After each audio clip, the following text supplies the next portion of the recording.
You'll never win, Elena. People like you don't get to keep things. That's what Clay Renshaw whispered after the court hearing. But what if he was wrong? What if a single mom, armed only with her father's old sketchbook and her son's belief, could stand against a corporation that wanted to erase everything she had left? There's a secret buried beneath a forgotten mill, and someone just turned the wheel. Before we dive in, let me know, what time are you listening to this, and where are you? Drop a comment below. We'd love to hear from you. The flower clung to her fingers like dust refusing release. Elena pressed into the dough, her palms working in quiet rhythm across the worn wooden counter. Sunlight strained through the fogged window, scattering patchy shapes across the floor. The air carried yeast and the faint trace of smoke from last night's fire that hadn't fully died. Across the table, Caleb sat peeling apples with a pocket knife, a shade too large for his hand. The blade circled slowly around the fruit ribbons of red skin, falling into a chipped mixing bowl. His shoulders curved forward always a little, as though bracing for something that never came. Elena's movements faltered. Her eyes caught the fine crack at the counter's edge, right where an extra board had been nailed years earlier, so Caleb's elbows wouldn't dangle. She lingered on the seam as if it had spoken, then swept flour over it and kept kneading. "You think we'll ever move?" Caleb asked, eyes still on the apple. She scraped dough from her wrist with the back of her nail. "Why, I don't know. This place, it's kind of old." Reaching for a clean towel, she wiped her fingers and leaned against the counter. "Old isn't a reason to leave," she said. "Some things can't be fixed, but that doesn't mean they should be thrown away." Caleb gave a small nod, though his brow stayed tight. Beyond the window, a figure lifted a hand in a quick, familiar wave. Nora's silver hair tucked under a scarf, a basket hooked in the crook of her arm. Elena stayed still until the woman passed from view, leaving the basket on the back step. Soon the scent of rosemary and charred crust drifted in. The card tied to the handle read, "Don't let your boy grow up in silence." Elena set the basket on the counter without opening it. Her gaze slid toward the creek beyond, the back window where the old water wheel stood locked in ivy. The blades hadn't moved in over 2 decades yet. The structure still loomed against the sky, tilted stubborn, like a memory refusing collapse.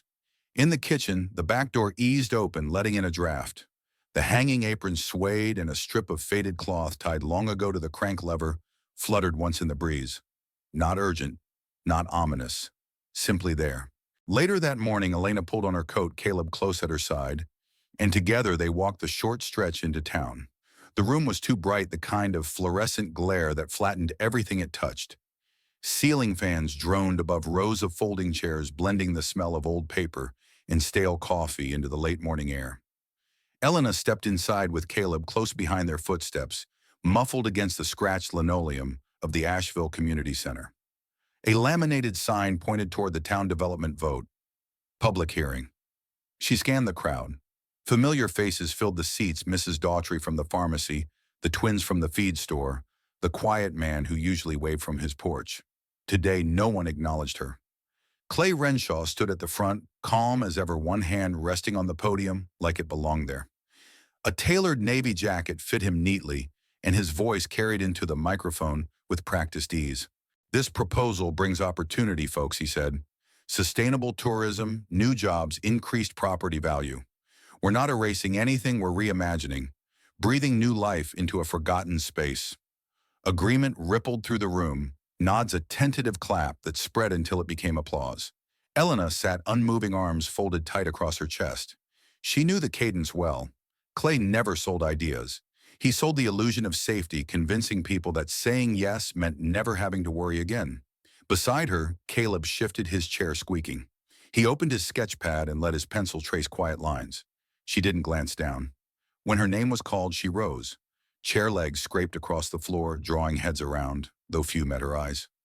Most stared at the wall behind her or into their own laps. At the microphone, her pulse didn't race. It weighed heavy, as if it had already surrendered. "That land," she began steady, "has been part of this town longer than any of us." A cough broke the silence from the back row. "It isn't just rotting wood and stone. My father worked that mill. His father before him. There's worth in remembering." She paused. "Not everything broken needs replacing. Some things are meant to endure." A woman leaned toward her neighbor and muttered loud enough for all to hear. She's still clinging to that pile of junk like it's holy ground. Elena's focus never wavered. The words slid past. Back in her seat, Caleb slid her the page he'd been working on, a sketch of the mill wheel, each spoke shaded with deliberate pressure, the center so dark it looked carved. She smoothed the edge of the paper, but said nothing. The ballots came next. Papers marked folded and dropped into the box. Hers stayed blank. Not from indecision, but because no option on the page was worth choosing. One empty slip against dozens inked in green for yes. Afterward, chairs scraped back, voices rising into casual chatter. Clay approached his cologne, sharp citrus, edged with money. "We both know this is inevitable," he said, smiling just enough to pass for kind. "But I can make it easier. 280,000. Cash. No strings." She held his gaze without blinking. The silence stretched long enough to unsettle his grin. Then she stepped past, offering nothing in reply. That night dinner was muted. Caleb washed dishes, dried them without being told, then slipped onto the back porch with his sketch pad. Through the screen, Elena watched him sit cross-legged, porch light, casting his shadow across the planks. When he was asleep, she pulled down the tin box from the hallway closet. Dust coated its lid. It held faded envelopes, brittle photographs, and a small leather-bound notebook. Her father's handwriting filled the pages, water-level sketches of the Flume system notes, scrawled in a cramped hand. Near the back, a single line stood apart like a thought left in haste. "If the water still moves, the stones will remember." She read it twice, then again. No maps, no directions, just words that sounded equal parts hymn and warning. Sliding the notebook into her coat pocket, the spine snagged on the fabric, but stayed there. Wind tapped gently against the window. A floorboard creaked as the house settled deeper into the night. She stayed where she was, motionless, listening. She hadn't walked that path in years, not since before Caleb started school. Yet her boots found the way, as if they'd never forgotten. Ferns brushed her shins, beads of water clung to her coat sleeves, and the air along the creek carried a metallic tang, like iron, steeped in memory. The old mill emerged slowly through layers of undergrowth and morning mist. Moss blanketed the base of the stone wall. Ivy gripped the edges of the collapsed roof, like fingers unwilling to release. The water wheel stood frozen, its blades streaked with algae and threaded in cobwebs. Time had not been gentle. Elena drew closer, her breath snagging in her throat, not from awe, but from recognition. The weight of a place she knew too well, altered in ways she couldn't quite name.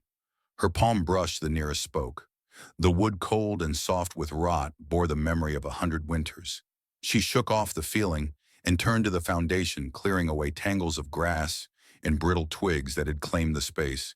Fingers worked steadily, pulling, scraping, uncovering. A sharp glint caught her eye. Kneeling, she brushed aside soil and revealed a rusted fragment no bigger than her palm. She rotated it in her hand. A right-angle, deliberate and clean, the edges precise despite the years. It wasn't fence wire or tool scrap. This had once belonged to something crafted, perhaps a board for blueprints or a piece of machinery her father once obsessed over. Straightening, she scanned the clearing. Everything looked unchanged, yet the single fragment unsettled her, as if the layout she remembered had shifted while she wasn't watching. A twig snapped. She didn't flinch. She knew the rhythm of those footsteps. You always go quiet when something's eating at you. Nora appeared on the trail's edge, balancing 2 battered mugs. Her scarf had slipped, silver strands tugged loose by the wind. "I figured you'd come up here sooner or later," she said, handing one over. Elena accepted it in silence. They settled on the stone steps that once framed the entrance, moss softening the corners, puddles darkening the dips. "They're circling," Nora murmured, sipping. "Not just you. Half the east side got letters last week. Offers wrapped in bows like gifts. You might be the last one not folding." Elena watched a drop slide from the mug's rim to her boot. Their silence sat easy, like 2 old dogs that had long since stopped barking. "They think you'll give in," Nora added softer. "They're betting on exhaustion." Before Elena could reply, Caleb's voice carried from the ridge. "I want to make a map of the place," he said, sliding down with his sketch pad under his arm. "If they tear it down, I'll still have it. Not just pictures, the shape of it." He stopped near the steps, eyes darting between the women. No one laughed. "Maps remember," he finished, as if that explained everything. That night after dinner, Elena passed his doorway and saw him bent over his desk, tongue tucked at the corner of his mouth as he worked a ruler across the page. Shadows from his lamp shifted along the wall, while his pencil moved with care, not hesitation. She lingered in the hall, watching unnoticed. Later, with the house asleep, she returned to the mill. The moon cut silver angles through bare trees. Her flashlight swept the stonework as she knelt by the old steps. One block near the base felt different. She pressed lightly, then harder. It gave just enough to reveal itself, not shifting, but no longer solid either. Leaning back, she exhaled. Wind surged off the creek, cool and sharp. As she stood, something nudged her hip. Her father's notebook half slipped from her pocket. A folded slip of paper slid free, caught the breeze, and came to rest in the damp grass. She bent to retrieve it, fingertips grazing the words before the wind tugged at the corner again. Caleb noticed the paper before she did. It had snagged on a tuft of grass, the edge curled like a tongue peeking from the earth. He plucked it free with care, avoiding the damp fold. "Mom, I think this fell from your notebook." Elena turned from the foundation, brushing dirt from her coat. He held it out, creased twice over, yellowed at the edges. She unfolded it slowly. A single line appeared, ink faded and slanted. "Look where the water changes course." Her lips parted as she read. "That from Grandpa?" Caleb asked, watching her face. She gave a soft hum, neither yes nor no, then folded the slip again and slid it into the notebook. "Just something he used to say." Caleb didn't push. He never did. That afternoon, while she cleared brush along the back path, he wandered down the creek, sketchbook tucked under his arm. His sneakers crunched through gravel and wet leaves slipping now and then on mossy stone. He traced the current's edge, alert, searching for anything unusual. 30 yards past the mill, the stream narrowed, dropping just enough to twist the flow into a restless whirl. Behind a veil of reeds, he spotted it. Not a cave, not exactly. A low brick arch, barely 4 feet high, layered stone by stone, the kind her father once said took days to set right. Elena. She heard the urgency before the words. Dropping her gloves, she ran to him. He crouched by the structure, one hand braced on the damp wall, the other parting reeds. She knelt beside him, heart pounding harder than the run deserved. The opening gaped like a forgotten doorway. It wasn't natural. It wasn't part of the mill. This detail had never appeared on her father's drawings. She knew every line he had made. Her fingers brushed the edge of the arch, each brick uneven but purposeful, fitted with care. She backed away slowly, as if stepping over an unseen line. "Can we go inside?" Caleb asked. "No." The word cut sharper than she meant. He pulled back, startled. She softened. "Not yet."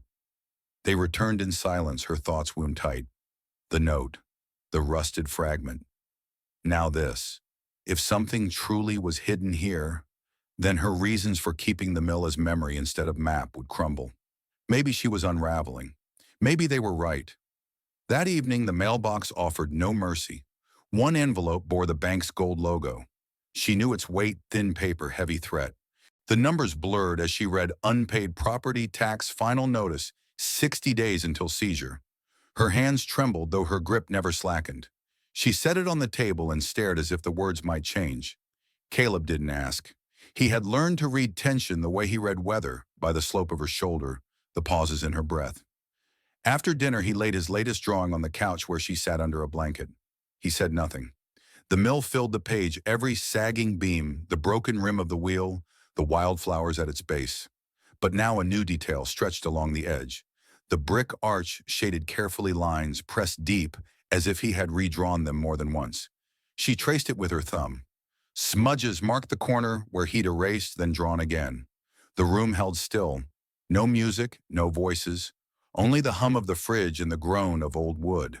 Her gaze shifted from his drawing to the tax letter beside it, then back again. She rose, rag in hand, and bent to clean the mud from her boots. On the windowsill, a keepsake stone rocked when she wiped its dust. It didn't fall, just tipped off balance. Her fingers reached to steady it. A draft stirred.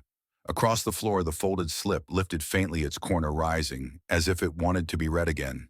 The engine's low hum cut through the stillness of the afternoon. Caleb glanced up from his sketchbook just as a sleek black car rolled to a stop at the edge of their gravel drive. Its windows were tinted, the tires too clean for mountain roads. He leaned toward the glass, brow furrowed. A man stepped out, mid-50s sharp-cut jacket, dark cashmere sweater shoes that hadn't touched dirt in weeks. His silver watch flashed as he adjusted a cuff. Another figure followed Clay Renshaw, arms folded, gaze, sweeping across the porch like he already owned it. Elena stepped onto the porch before they could knock tension plain in her shoulders. "Afternoon," the first man said, voice calm, trained pleasant in the way lawyers practice. "Miles Tranton, I represent Denver Holdings. May I speak with you?" "You're already speaking." His smile stayed fixed. "Then I'll be brief. You may know your property contains an active water source. What you might not know is that it's now classified by several private ecological assessments as a high-value aquifer region. Untapped, underdocumented. That's rare." Clay remained silent behind him, punctuation to the threat. "We're prepared to offer well above market value," Miles continued. "If you decline, the corporation will pursue other avenues. Your tax delinquency gives us options." The words landed softly like falling ash. Elena didn't reply right away. Her gaze slid past them toward the water wheel barely visible through the trees. "You're talking about eminent domain." "I'm talking about due process," Miles corrected. "This isn't personal. It's commercial inevitability." "And the water?" He met her eyes without blinking. "Water's rarely just water." She didn't invite them in, only stepped aside enough to signal it was over. They left without fuss, Miles tugging his coat smooth, Clay casting one last glance at the porch, as if to leave a mark behind. Her breath caught shallow. Caleb busied himself at the sink, though his ears stayed sharp. He glanced over his shoulder. "What did they want to scare me?" she said. Then softer. It almost worked. She sat on the couch's edge, hands cold from pressing too tightly against her ribs. The mention of aquifer rights, the tax pressure, it felt too precise too soon after the arch. Someone had been watching the land longer than she realized. Her gaze drifted to the basket near the fireplace. Her father's notebooks, old sketches she'd once dismissed as obsession ramblings without purpose. Later, with Caleb asleep, she climbed to the attic for the storage box unopened since the funeral. Dust rose as she pried the lid back. Rusted tools, faded photographs, brittle newspaper clippings. At the bottom lay a thin roll of parchment bound with red twine. She unwrapped it carefully. The paper creaked edges, brittle as dried leaves. A map. The title block read, "Millwater Hydrology Revised Subflow Route, March 1943. Her pulse quickened. Drawn in blue ink, the layout matched the familiar curve of the mill and stream. But branching from the main current, traced in dotted line, was a secondary channel, a man-made diversion curling beneath the overgrown slope near the arch. It ended beneath the wheelhouse in a chamber marked simply Access Vault. Stamped in the lower corner, a seal from the Asheville Department of Civil Works. The signature beside it carried her grandfather's name. She spread it flat on the table, smoothing the edges with both palms. Her reflection wavered in the window pane beyond, and behind that the trees leaned close as if listening. The first shovel strike landed with a dull thud. Elena bent beside Caleb, the morning air clinging to the earth in beads of cool damp. Dew soaked her sleeves, darkened the cuffs of her jeans. Nora stood nearby with a thermos of coffee, arms loosely folded, her smile tinged with worry. "This is absurd," Elena muttered, brushing clay from her knuckles, digging under a century-old footing because of a dotted line on a forgotten map. Nora stepped forward. "Absurd is trusting men with gold watches who threaten you at the door." Beneath a few inches of soil, the shovel struck something firm. Not ordinary rock, flat layered. Caleb crouched with his trowel scraping carefully. "It's stacked," he said. "Like bricks, but not uniform." Elena bent closer. A structure revealed itself, stones laid by hand dulled to gray, with age forming a shallow channel just wide enough for a child to crawl through. Moss filled the seams and faint trickles of water glistened in the cracks. "A conduit," she breathed. "Hidden all this time." "Dry laid and still holding," Nora murmured. "That's real craftsmanship." Caleb's trowel dislodged a glimmer. Something small was wedged at the mouth of the channel, nestled tight between two blocks. Elena reached in fingertips, brushing something smooth and cool. She eased it out. Wrapped in oiled cloth and sealed with hardened beeswax, the parcel carried unexpected weight. Caleb leaned in, eyes wide, like a time capsule. "No, Elena," said her voice taut. "It's a message." She cracked the wax, unrolling the leather wrap until a scroll slid into her hand. The paper was brittle, but unbroken ink faded to brown, yet sharp in its strokes. September 17th, 1914. To whomever dares to listen, if you found this, then the water still speaks. The letter stretched on, signed by Jeremiah Bray, her great-grandfather. It spoke of a chain of protection, guarding a deeper truth. Rush it and it scatters. Press it and it collapses. Follow its rhythm or let it go. Not treasure, a test. One demanding patience, intuition, and faith in what couldn't be proved. Elena's hands trembled as she lowered the page. He didn't want just anyone to uncover this. He didn't even want us to, unless we were willing to earn it. Caleb waited silent. Nora knelt beside them. Maybe it's not about hiding forever. Maybe it's about passing it on when the right person comes. Elena studied the trench, the hand-laid stones, still channeling water long after their builders were gone. Wonder and dread tangled in her chest. What if I dig too far and ruin it? What if I misread him? The message had promised no riches, only warned. If the chain is broken, all is lost. She folded it carefully, slid it into her coat pocket. We cover it for now, she said quietly. Caleb started to protest, but shut his mouth again. She didn't correct him. She just wasn't ready. That night, the kitchen lamp buzzed faintly over the table. The 1943 blueprint lay beneath her palms, smooth flat. Her gaze traced faint lines and symbols, mill wheel retaining wall slope grade.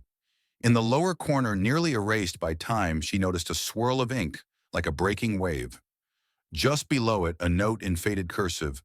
The one who listens to water will know the path. She tilted the lamp, shifting the glare. Beyond the window, the creek murmured in the dark as it had for generations, steady, insistent, speaking to anyone who cared enough to hear. Elena exhaled, pressing her thumb against the ink. The parchment held its silence, but her pulse did not. The steps down into the old wheel chamber were slick with moss, each one colder than the last. Elena moved cautiously, flashlight steady in her grip, its beam glancing off damp stone and rusted machinery. Caleb followed close, his breath rising in pale clouds through the chill. This place smells like the bottom of a well, he muttered, wrinkling his nose. She didn't answer immediately. The smell, wet iron earth, and a hint of decay wrapped around her like memory. She had been here as a child, chasing fireflies when the wheel still turned sluggishly. Now everything lay still, lifeless except for a thin trickle echoing in the hollow. They reached the bend beneath the mill, where a sharp beam slashed through the dark. Sun spilled from a narrow gap high in the wall, illuminating a strip of floor like a stage light. Dust drifted in the beam, glowing faintly as it moved. Look, Caleb whispered, stepping into the glow. Her gaze followed until she noticed what he had seen, a faint carving on the wall. She brushed dirt aside with her sleeve. Initials emerged, weathered yet clear. JBS, she read softly. Jeremiah Bray Stone. The letters interlocked like a painter's monogram. Caleb traced the grooves. He left this for someone. For us, maybe, she admitted, uncertain if she meant to say it aloud. A laugh slipped from her throat, surprising her. She covered her mouth. It wasn't joy so much as release, the kind that breaks through when pressure finally gives. He used to say, she continued, eyes still fixed on the mark, that his father built puzzles no one could finish, called them mazes with missing walls. Caleb grinned. Guess we're stubborn enough to try anyway. She only returned the smile. The pause between them felt lighter. They lingered, watching the sunbeam crawl across the chamber. No hidden doors, no treasure. Yet something shifted, not discovery, but recognition. When they stepped out again, the air felt sharper. Their walk back was quiet, leaves brittle underfoot until the cabin came into view. That's when she saw it. A white SUV idled off the road, half hidden by bare oaks. Its windows were tinted too dark to see through. It hadn't been there earlier. It didn't belong. Caleb saw it too. His eyes flicked to hers, questioning without words. She kept walking, nudged his elbow lightly, and climbed the porch steps without looking back. He opened his sketchbook, turned to a blank page, and began sketching the carving with steady focus. Tongue pressed between his lips, he bent to the task. She watched for a moment, then moved to the kitchen. Water boiled. The kettle whistled thinly, hesitant in the still air. She poured tea, hands steady though her chest churned. A new text lit the screen. Nora Clay just left the town office. Word is they're preparing a preliminary hold on the mill site. She stared, thumb hovering. No reply came. Quietly, she crossed to Caleb's backpack and pulled out his worn notebook. Flipping through sketches of wheels gears their garden, she slid the old map behind the back cover. Then she peeled back the inner lining she had stitched when the spine began to fray. The map slipped into the narrow pocket, hidden completely. She zipped the bag, resting her hand on the fabric a moment longer. Behind her, Caleb's pencil scratched softly across paper. The silence in the house had returned, but this one carried weight as if holding its breath. Their boots left damp prints on the stone floor. The air in the mill hung thicker than before, laced with mildew and iron. Elena moved with care, her flashlight sweeping across low beams where cobwebs stitched themselves into warning lines. Caleb followed, cradling the old map against his chest, its edges still curled with age. They pressed deeper past the carved chamber into a narrow passage braced by groaning beams. Each step felt like descending into a thought half forgotten. The corridor tilted downward until a wall of smoother masonry blocked the way. Caleb ran his fingers along it, pausing at a faint groove. "It's different here," he whispered. A muted click answered his pressure, and a panel shifted by a fraction. Elena's pulse quickened. Together they tugged until the stone yielded, with a reluctant creak revealing a hidden recess. A leather pouch lay bound with brittle string. Caleb worked it loose, careful and deliberate. A thick roll of vellum slid free, its edges frayed. He spread it across a flat rock while Elena lifted the beam of her flashlight. The page bloomed with ink lines, precise, deliberate. At the center coiled the spiral of the mill. From it branched a web of paths marked with strange signs, arrows, crescents, concentric rings. No borders, no roads. Only connections no surveyor's chart had ever shown. "They're tunnels," Caleb breathed. "See, this bend matches the creek, and that's where we found the carving." Elena studied it, her stomach tightening with recognition. It was too exact to dismiss. "This proves nothing," she snapped. "We don't even know who drew it." Caleb's face fell. What if it was Jeremiah? What if this is what he wanted us to find? "I won't do this." Her voice pitched sharp and fast. "I won't become someone chasing whispers in ink and voices in stone." He stared at her. "You think I'm ridiculous." "No," she said, voice shaking as the flashlight trembled in her grip. "I watched my father lose everything chasing what-ifs. I won't let you follow him." The chamber sank into silence. Caleb folded the sheet with care, his expression distant, quieter than before. Elena stepped back, heat of shame pricking beneath her ribs. She hadn't meant to raise her voice, hadn't meant to sound like her father. They gathered the roll dust clinging to their sleeves and climbed toward the surface. Before they reached the top, heavy steps echoed outside, followed by the slam of a truck door. A knock rattled the side entrance, loud, deliberate. Elena opened it a crack. A courier in uniform was already retreating. At her feet lay an envelope stamped with the seal of Asheville Township. She unfolded it slowly. "Notice of temporary property seizure. Effective immediately. Grounds failure to maintain safety standards. Delinquent taxes exceeding allowable limit. Civic authority reserves the right to secure the area within 48 hours. Her chest tightened, breath shallow. Behind her, Caleb stood frozen. "They can't do that," he said quietly. "They already have." She stepped back and surveyed the chamber one more time. Shadows pressed heavier than before. The wheel stood still, the air waited. They gathered what they could, maps, Nora's thermos. Caleb's notebook. She lifted the old lantern from its hook. Caleb picked up his flashlight, hesitated, then unscrewed the cap. Without a word, he rolled the document into a slim cylinder and slid it into the hollow battery case. It fit snug. He sealed it again. Elena noticed but didn't comment. They walked out into a rising wind. The sky sagged to a bruised gray clouds folding into one another. Somewhere a bird launched skyward, wings slicing the cold air. Clay's truck was absent, but his presence lingered like smoke that refused to lift. Caleb kept moving. Elena followed, glancing back only once. Not to say goodbye. Only to memorize how the mill stood before it was taken. Rain tapped gently against Nora's porch roof, steady rather than urgent.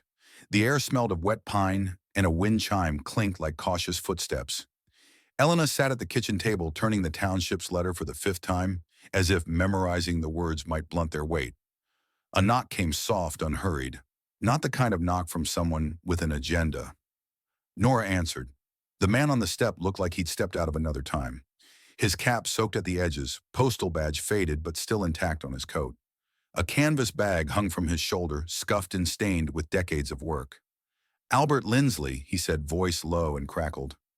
Retired postman, used to cover this region, 40-some years back. Elena stood slowly. Can we help you? Albert entered only when waved in, tugging off his cap out of habit. From his bag he drew a small parcel wrapped in cloth. This was never delivered, he said. Sat in a drawer at the Burnsville station for years. Found it while clearing the last bin. No name, no street. Just this? He extended the package. The label, yellowed and nearly illegible, carried dark fountain ink to the keeper of the wheel. Nothing more. Elena hesitated before accepting it. Albert nodded once. We thought it was just a story. But when your name came up on the news with that mill, it fit. He left without waiting for thanks. Nora closed the door. Rain tapped harder against the windows. Caleb sat on the stairs watching as Elena unwrapped the parcel. A leather-bound book lay within, worn but intact. Pressed against its cover was an embossed certificate, United States Geological Survey, Mineral Extraction, Rights issued to Jeremiah Bray. Valid upon verified location of mineral mapping and triangulated deposit log. Her hands shook around the edges. This is real. But the following page was blank. The survey map, the crucial piece, was missing. I don't get it, Caleb said, leaning close. It's legal, right? Doesn't this mean we can stop them? Not without the full chain, she whispered. Without the survey, they'll say it's void. And if we don't find it, this is just nostalgia. She leaned back, clutching the notebook to her chest. The room hummed with heavy silence. That evening, the town meeting aired on public access.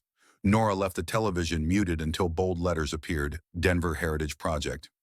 Elena unmuted just as Miles Tranton's sharp suit gleaming stepped to the podium with his polished humility. Our mission, he declared, is to restore the spirit of mountain life while adapting it for the future. Slides glowed behind him. Glass cottages, rerouted brooks, curated fire pits for photographs. The wheel erased. The creek bent to convenience. Jeremiah's legacy gone. Applause rose on screen. Nora killed the sound. Elena stared, jaw locked. Caleb said nothing. He only opened the leather book again, riffling pages, until something resisted a seam stuck near the corner. He eased it apart. A slip of thin paper dropped into his lap, scrawled with GPS coordinates in tight script. Beneath them, a single line read, "Where three waters speak, the map still listens." Mother and son exchanged a glance. Elena pulled out her phone, punched the numbers in. 5 miles upstream, she murmured, where the East Fork splits. Caleb was already reaching for his boots. The rain had slowed to a drizzle, the kind that hinted at clearer skies. Elena tucked the notebook into her coat, folded the slip into her pocket. Passing the television, she paused on the image of Miles shaking hands with city officials. With one flick, the screen went dark. Only the amber glow above the sink remained as she stepped onto the porch. Cool drops struck her forehead, easing the heat behind her eyes. Behind her, Caleb's flashlight snapped on. Mist clung to the forest floor like an unspoken warning. Damp leaves muffled their steps as Elena and Caleb hiked toward the coordinates boots, brushing through ferns heavy with dew. Shafts of sunlight fractured through the canopy, barely piercing the thick air. They crossed 2 narrow creeks before reaching the third. At the fork's center, where water curled around mossy roots, lay a crescent slab of stone. Smooth, almost polished, faint tool marks still scarred its surface. This is it, Caleb whispered. Elena knelt, sweeping dirt and pine needles from the edge. Her palm pressed to the cool surface until a seam rose beneath her touch. She pushed. The half-moon lid shifted slightly. Together they lifted it, exposing a cavity below. A wooden box rested in the cavity edges, warped, sealed, and wax hardened with age. Elena reached for it, then hesitated. We should take this to a lawyer, she murmured. Caleb said nothing, gaze fixed on the box. Her heartbeat slowed just enough for old voices to return her father at the kitchen table, when she was 9, whispering as if the walls themselves might listen. Evidence doesn't matter if you don't believe in what you're standing for. The paper won't protect you. You will. Her hands moved before her doubts could catch up. The wax cracked under pressure, flaking away. The lid came free. Folded in oilskin like a letter never meant to be read lay a chart. Not a deed, not a topographic outline. Something more. Lines mapped not only the surface but the layers beneath. Veins of mineral inked in red, annotated with meticulous notes, elevations, compositions, tolerances, Latin names scribbled in tight script. At the bottom, a signature Dr. M. Elgin, Deputy of Geological Sciences, Smoky Ridge University. A real academic, a real verification. Elena couldn't speak. Caleb leaned closer. This means we can stop them, right? She looked at her dirt and ink-stained fingers. It means we have a chance. By the time they returned, orange barricades lined the mill road. A yellow excavator loomed beside the building, its claw idle but waiting. Part of the roof gaped open, shingles scattered across the lawn. Onlookers hovered, pretending indifference, turning away when Elena's eyes searched theirs. She parked on the shoulder, engine still running. Clay stood near the site manager, hands buried in his coat, surveying the scene like a man pleased with his own ruin. When he noticed her, his grin curved halfway. The roof was unsafe, he called, pitched for the crowd. Public safety ordinance required immediate action. Elena offered no reply. Caleb stayed in the car. Later at home, the chart lay spread across the dining table, its corners weighted with mugs. Lines pulsed under the light, carrying a gravity of their own. Nora arrived an hour after, stopped short at the doorway. Is that what I think it is? Elena nodded. Signed by Elgin. Another nod. Wind rattled the storm windows. A squall gathered beyond the glass. Nora pulled out her phone. I'll call someone at the university. Elena stayed still, eyes fixed on a mark near the lower edge, an X accompanied by a note, elevated silica pocket. Potential for aquifer expansion. If Clay had seen this, everything made sense. Quietly, she slipped the chart into Caleb's sketchbook behind the back cover. Hidden but close. A text buzzed on her phone. Unknown number, more equipment arriving tomorrow. You can't stop progress. She locked the screen, stepped from the table to the window. The wind moved the trees one branch at a time. The hallway smelled faintly of chalk and old pine, the scent that lingers in academic buildings long after students leave. Elena stood before Office 3B, fingers hovering above the nameplate. Dr. Martha Elgin Emerita, Department of Geological Sciences. She knocked once. The door creaked open before her hand fell. Dr. Elgin, wrapped in a wool cardigan, regarded her through wire-rimmed glasses. The woman looked smaller than Elena remembered from the guest lectures she'd once sat through as a teenager, but her eyes were still sharp. I suppose you're Jeremiah's daughter, she said without needing to ask. Elena nodded. Come in. Stacks of geology texts formed uneven towers around the room. Framed maps and hand-labeled mineral samples lined the walls. At the center of it all sat a steel lamp in a wide drafting table. Elena pulled the rolled-up map from her bag, laid it gently on the table. Dr. Elgin studied it in silence, adjusting her glasses before tracing the edge with her palm. She paused at the bottom right corner, where the signature sat in faded ink. That's mine, she said quietly. God, we drew this almost 40 years ago. You knew my father? We worked together. He had a mind built for layers, strata, data secrets. He didn't trust systems or people in suits. Why didn't he ever say anything? Dr. Elgin eased into her chair. He could have published, could have made tenure, but he refused to sign that grant deal with the pipeline companies. Said science meant nothing if it served a lie. So he left.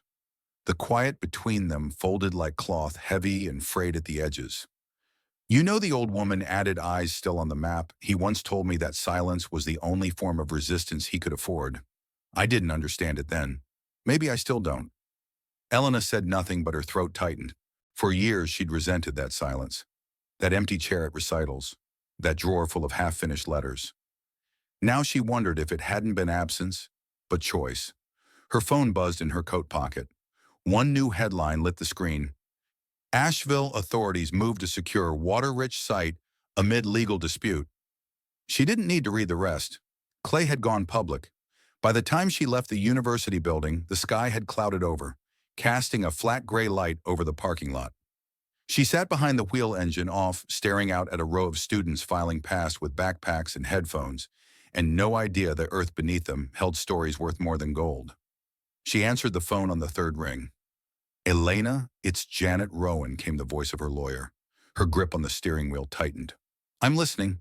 If the map is authentic and based on what you just sent me, it looks strong.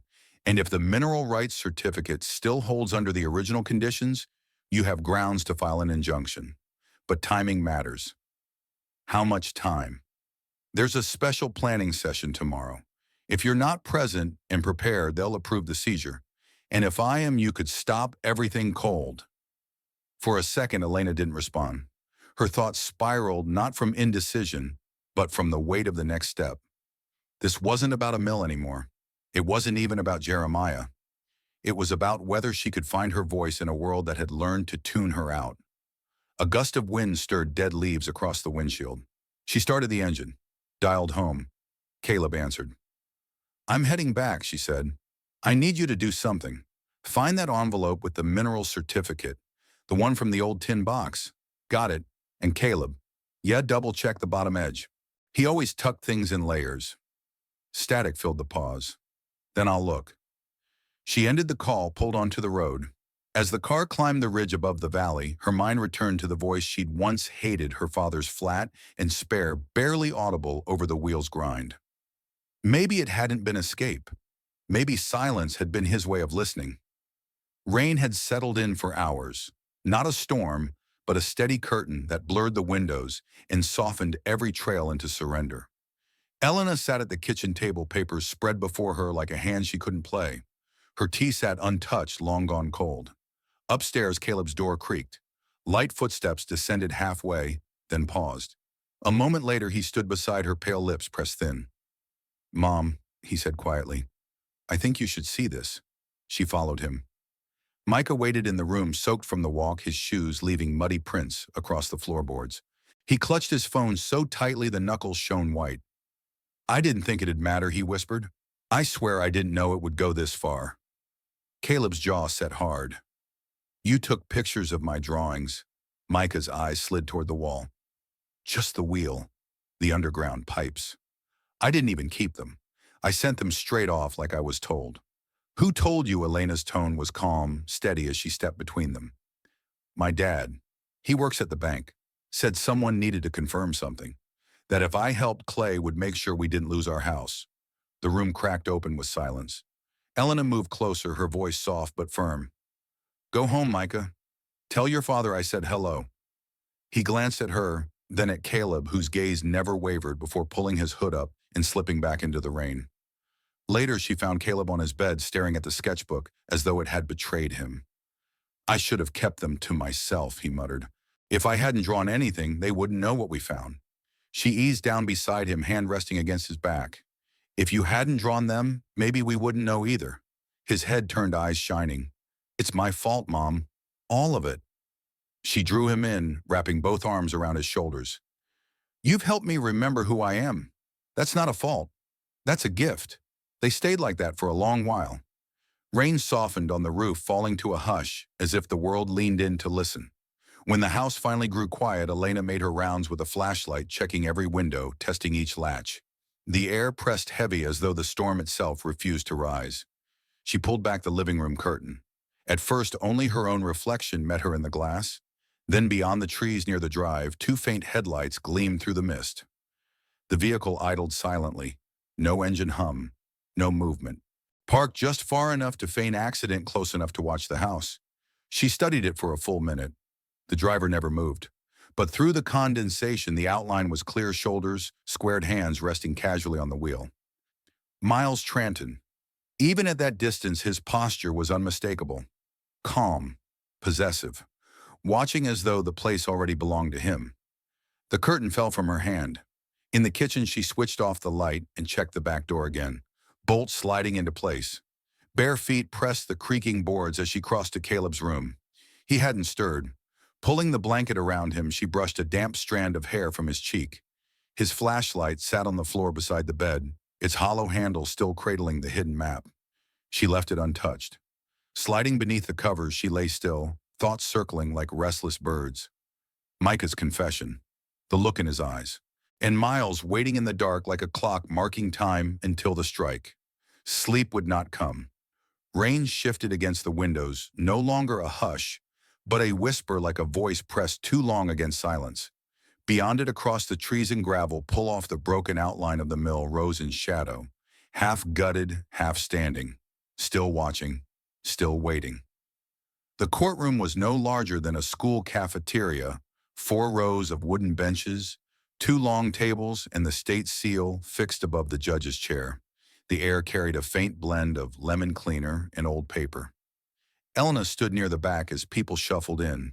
Her brown coat hung loose at the shoulders, damp at the hem from morning fog. Caleb wasn't with her. He waited across the street with Nora's sketchbook in hand. Across the aisle, Clay Renshaw entered as though stepping into a country club, not a courthouse. His tailored suit fit neatly lapel pin, catching the light. Miles Tranton followed, expression unreadable, leather briefcase tucked beneath one arm. They exchanged a nod but spared her no glance. Janet Rowan, Elena's attorney, leaned in. "Stay steady. We don't have to prove everything. Just enough to slow them down." Elena gave a single nod. When the judge called the session to order, the room rose and sat again in practiced rhythm. Clay's lawyer spoke first, smooth, rehearsed. He painted pictures of land neglect, unpaid taxes, bright opportunity. Phrases like sustainable infrastructure and public benefit drifted into the air, pretty as balloons but hollow. Then Janet stood. She opened her worn leather folder and laid documents before the clerk, each landing with a soft thump. A certified mineral rights deed signed by Jeremiah Bray, a letter in fading ink but firm in tone. A geological chart marked with Dr. Martha Elgin's name. "This is not just legacy," Janet said. "This is legally binding documentation of a protected resource omitted in the county's review. We request an immediate suspension of construction and demolition until full investigation." Clay scoffed loud enough to carry. The judge lifted a brow. "Mr. Renshaw, if you have something to add, you'll wait your turn." Leaning forward, arms crossed, Clay smirked. "With respect, Your Honor, what we have is a pile of moldy paper. It's 2025. She held on to scraps for decades and now wants to stall an entire county project." Before the judge could reply, Elena rose. She didn't raise her voice. She didn't need to. "I held on to them because no one else did," she said, "long enough to see the value others forgot." The room stilled. Even Clay said nothing. The judge adjusted his glasses, fingers steepled. "In light of these documents and pending formal review by the Geological Board, I am issuing a temporary injunction against further action on Parcel 12A, known as the Bray Mill site." Clay shifted in his chair. "This injunction includes demolition, resource extraction, and transfer of ownership. Court is adjourned until the board concludes its findings." A single gavel strike ended it for now. Clay shot to his feet, mouth open. Miles closed his briefcase with a snap, silent. Elena remained steady, hands flat on the table. She didn't rise until the benches emptied. The hallway beyond carried different light, soft, filtered through a high window. Neither warming nor exposing, simply present. Clay caught up near the stairwell, smile taut. "You got lucky." She didn't answer. He leaned close. "You won't keep it. The system's not built for people like you. Play by their rules and they'll bury you." She turned, eyes steady. "I'm not playing by their rules," she said. A pause. "I'm playing by my father's." Her boots echoed on the tile as she walked away. The hallway smelled faintly of dust and iron like wet stone. She didn't look back. At the far end, Nora waited with Caleb, backpack at his feet, eyes wide. Elena gave a slight nod. No speeches, no triumph. Just breath. Together they left the courthouse. The air shifted as her boots touched the mill site again. Not cleaner, not warmer. Simply quieter, the hush that settles once something exhales. Elena paused where gravel met the overgrown path. The roof was gone. Only the rectangle of foundation remained, scattered beams, and the sky above open like an unfinished thought. Caleb ran ahead. Nora followed with slow, deliberate steps, keeping her scarf tucked beneath her jacket collar. Janet, legal pad in hand, stayed back to take photos of the perimeter for the court's follow-up. Elena stepped over the threshold. No door remained, but her body remembered exactly where it used to swing. A breeze pushed through the empty frame. Bits of ash and dust lifted briefly before settling again. She moved toward the center where the grindstone had once sat, where Caleb used to balance on tiptoe to look at the gears. Now there was only soil, dark, slightly scorched, marked with the prints of work boots and animal tracks. Nora stopped beside her. "You okay?" Elena didn't answer right away. Her eyes scanned the space, the outlines, the ghosts of walls and railings and windows. She took a breath, released it slowly. "No roof," she said. "No walls." She looked up. And still, "It's home." Caleb knelt near the base of the water wheel, fingers brushing through damp leaves. "It still smells like it," he said, not turning around. "Like the coffee you used to spill." Elena smiled. From the road, the sound of a car engine drifted, then faded. A truck, maybe. Not stopping. Just passing through.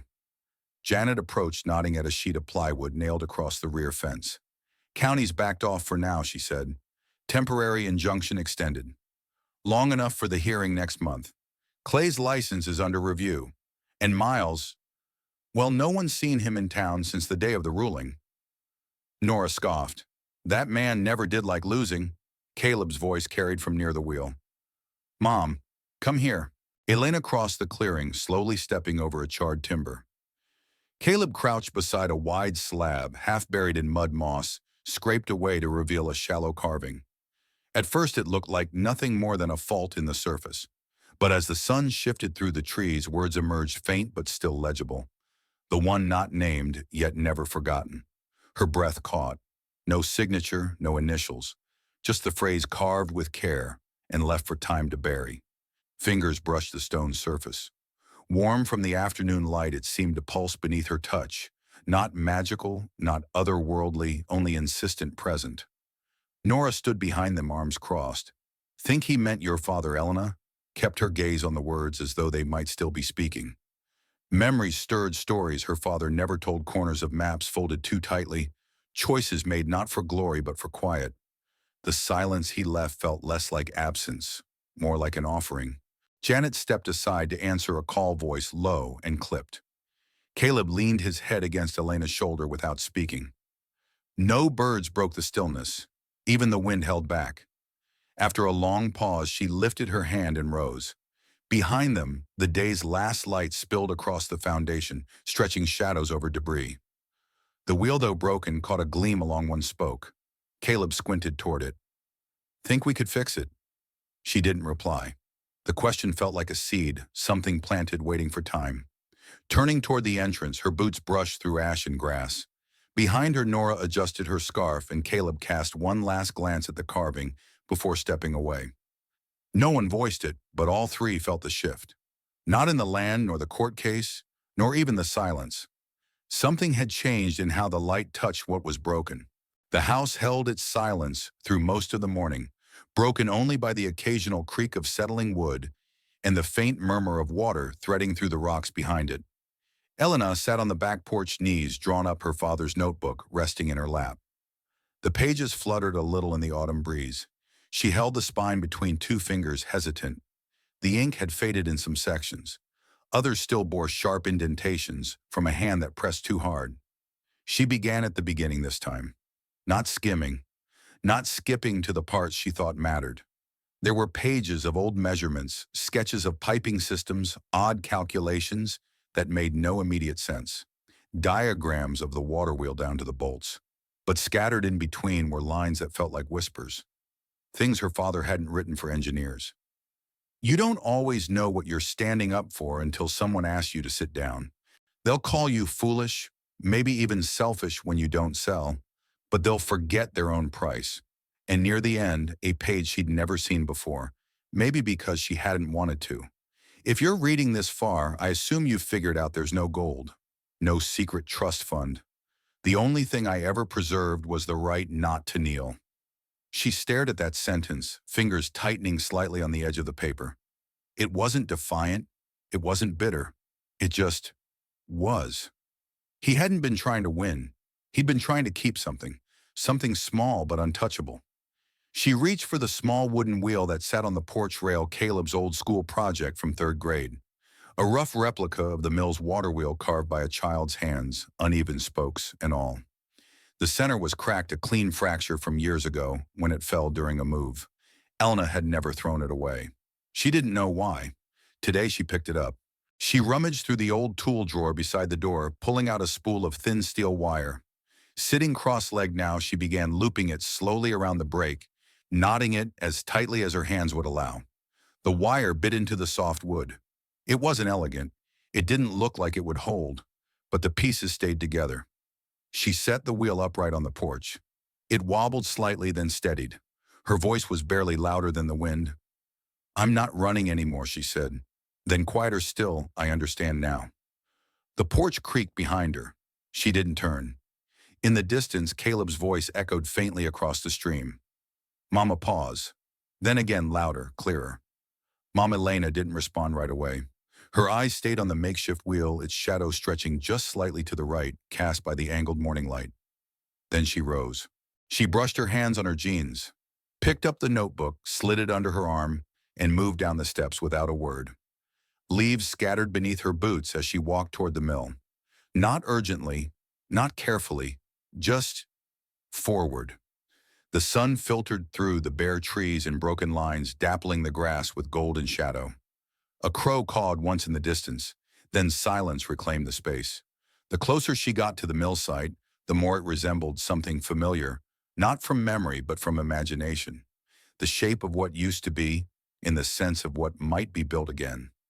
A ghost of both ruin and potential. Caleb stood near the base of the water wheel, one hand shading his eyes. His sketch pad was tucked under his arm, a pencil between his fingers. His face lit up when he saw her. "Thought you couldn't hear me," he said. She smiled. "I did. Then why didn't you answer?" She didn't explain. She didn't need to. She reached him, glanced at the page. Another drawing, this one looser, more abstract. The wheel again, but this time not broken, not exact, just whole. She touched the edge of the paper lightly. "You changed it," Caleb shrugged. "I didn't want to draw what it was. I wanted to draw what it feels like now." Elena looked at the drawing again, then at the sky overhead, then at the stone beneath their feet, and somewhere deep in her chest, something heavy, something long, rusted into place, shifted slightly. Not gone, not undone, just moved. The courthouse was quieter this time. No press, no shouting, just the quiet thud of a gavel and the firm voice of a clerk reading the court's decision aloud. Elena sat still, fingers resting on the folded edges of the document in front of her. Her name was on it, clear, undisputed. The land, the wheel, the water channels, all now recognized as part of the Bray family estate with protected rights to maintain and preserve. Janet leaned over and whispered, "It's done." Elena nodded, no smile, just breath, deep, steady, necessary. Later that week, the news broke. Clay Renshaw had been suspended from his role at the regional bank. Allegations of forged land surveys and pressure tactics on loan recipients stacked quickly. Community petitions followed. A lawsuit from 3 property owners surfaced overnight. By Friday, he was no longer answering calls. By Monday, his house had a "for sale" sign out front. At the farmer's market the following weekend, people no longer turned away when they saw Elena. A few even approached her table. One woman asked about fresh mint. A young father wondered if the mill trail would reopen. An older man with a thick cane handed her a paper envelope. It held 3 pumpkin seeds worn smooth at the edges. "They've been in my family since '73, he said. "Figured you'd know what to do with them." Nora leaned in behind her, smirking. "See, told you. You don't need to win to be queen." Elena laughed, genuine, free of the weight that usually followed. A week later, she stood beneath the bare frame of the mill. The ground had been cleared but left unpaved. The water wheel, though cracked and aged, had been reinforced with local timber. Around it, workers quietly measured angles and marked positions for signage. She'd signed the paperwork that morning, official designation, community heritage site, with conditions for educational access and structural preservation. No commercial exploitation, no mineral drilling, just memory held in place by law and timber and trust. Caleb wandered nearby with a clipboard, occasionally sketching something, then erasing half of it. He hummed without noticing. Nora sat on the tailgate of her truck, sipping sweet tea, watching the clouds. Elena stepped closer to the wheel. She rested her palm on the same wooden plank where her father's initials were still faintly etched. A few kids from the school were expected next week. They'd come with their teacher to learn about early hydrodynamics and Appalachian engineering. She'd promised to bring the old blueprints. She didn't feel like a guardian of some grand secret. She just felt present. That night back at home, Caleb was pinning something new on the wall above his desk. Elena entered the room and paused in the doorway. He stepped back to admire it, a large drawing, mostly ink, some charcoal. The mill stood tall again, reimagined but still recognizable. A wooden bridge crossed the stream in front. Trees flanked the sides and three figures stood beneath the afternoon sun. One taller, one shorter, one seated on a nearby rock. In the far distance at the edge of the page, a path curved into the forest. No footprints, no markers, just a trail open and waiting. He looked over his shoulder. "Do you like it?" Elena crossed the room slowly. She didn't answer immediately. Her hand reached up, touching the bottom corner of the paper, careful not to smudge the charcoal. She nodded once. "It's not how it really looks," Caleb added. "It's how I wanted it to feel." "You did it right," she whispered. They lingered for a while, the silence between them no longer heavy, gentle now, like worn flannel or the hush after rain. Downstairs, the kitchen light flickered. Elena headed for the door. "Come on, you can help me plant those pumpkin seeds. Third generation deserves a chance." Caleb grinned, tugging on his shoes. "Do I get naming rights if they grow?" Her laugh rang light. "We'll negotiate." The soil still held the afternoon's warmth. As they pressed seeds into the earth, a faint breeze moved through, carrying scents of waterwood and something older, something that didn't need understanding to be kept. Morning broke without ceremony. Birdsong laced the air while mist lifted from the grass as sunlight edged over the treetops. Elena drew her coat close, a thermos of tea tucked under her arm. Caleb walked beside her, sketchbook hugged tight, its pages blank waiting. They weren't first. By the time they reached the clearing, half the town had gathered, some with tool belts, others with seedling trays or folding chairs. At the center, the wheels frame stood ready, fresh timbers stacked beside it, waiting to be raised. Tommy Meyer from the general store hauled buckets of river stones to shore up the base. Mrs. Leland directed teenagers painting signs that read, "Bray Mill Learning Site," and "Please do not climb the wheel." Nora, who had come before dawn, carried a tray of peach turnovers, wrapped in clean towels, and passed them around like communion. Elena greeted those she knew offered tea, returned handshakes. She moved slowly, not from fatigue, but to take it all in, to memorize the moment. The scent of sawdust mingled with that of wet soil and something baking. Somewhere behind her, someone played a harmonica, soft and off-key. At the edge of the clearing near the base of the slope, Caleb crouched to sketch. He didn't ask for permission. He didn't wait for a signal. He just began, head tilted, pencil in motion. The structure rose piece by piece, not fast, intentionally slow, as if each beam wanted to remember how it once stood. The men used old blueprints, photocopied and thumbed over to guide the joints. They didn't add any motors. No electric assist. This wheel would spin on current and gravity alone, just as it had nearly a century ago.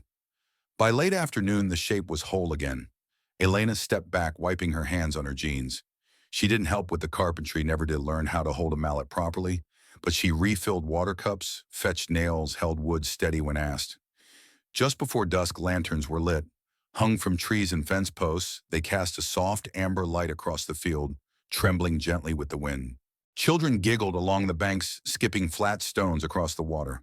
Some parents sat on hay bales near the old grinder room, now cleaned out and fitted with benches.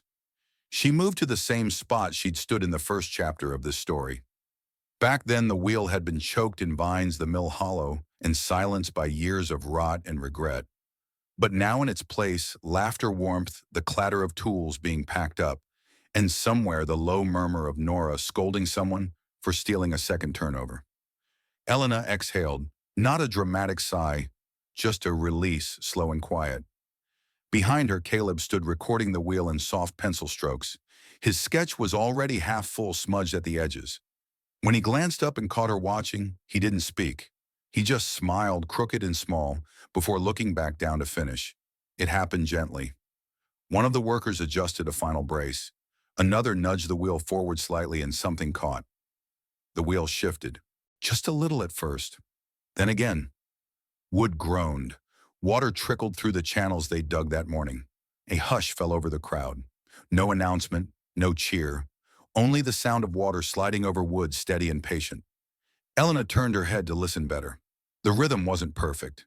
The wheel still wobbled slightly, not yet used to moving again. But it turned once, then twice. She smiled and wrapped both hands around her cup, now lukewarm. Caleb kept drawing, not frantically, just enough to capture what he needed. She didn't look at him this time.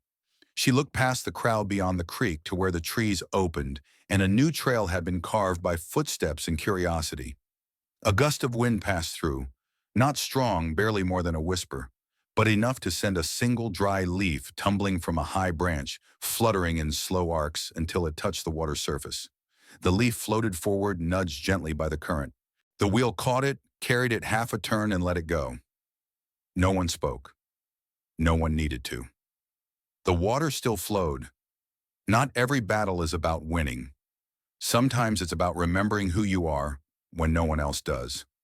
Elena didn't rebuild the mill for glory or revenge, but for the quiet strength that comes from standing your ground, even when your voice shakes.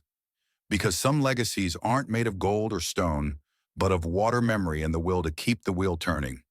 If this emotional story moved you, don't forget to subscribe to our channel for more journeys of courage, healing, and the quiet power of a single mom.